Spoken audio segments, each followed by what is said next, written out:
दर्शक बंधु आज आम देखा स्वयं योजना विषय। दर्शक बंधु यही योजन मूल लक्ष्य हूँ बेकारी समस्या दूर करने।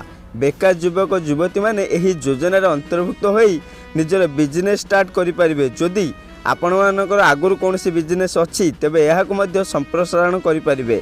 ताहले यहाकू किपरि अप्लाई करवा एथिरे हमकू कौन बेनिफिट मिलबो आउ एथिरे कौन डॉक्यूमेंट रिक्वायरमेंट रही माने योग्यता कौन रही तार सहित यहाकू किपरि सुझिबे ए सब टोटाली एक्सप्लेन करी कहबी।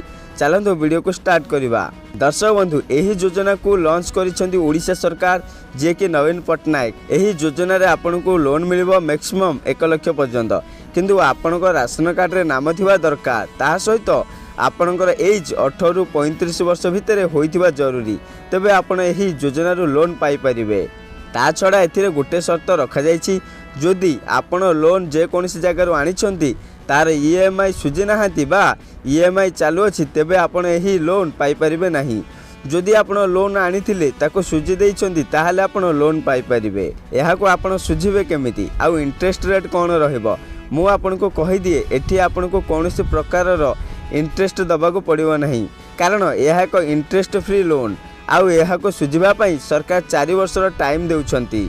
आउ ताहा सहित जहाँ भी डॉक्यूमेंट रिक्वायरमेंट पड़ुची ताहा स्क्रीन रे शो करछि, आपण निहाती देखि नेबे। एई तो सब होला ऑफिशियल कथा। एबे टिके जिबा अनऑफिशियल कथा ऊपर को, कारण आपण जानिछंती सरकार को कारनामा विषय रे। एही लोन केवल मिलिबो पॉलिटिशियन मानको रिलेटिव मानको।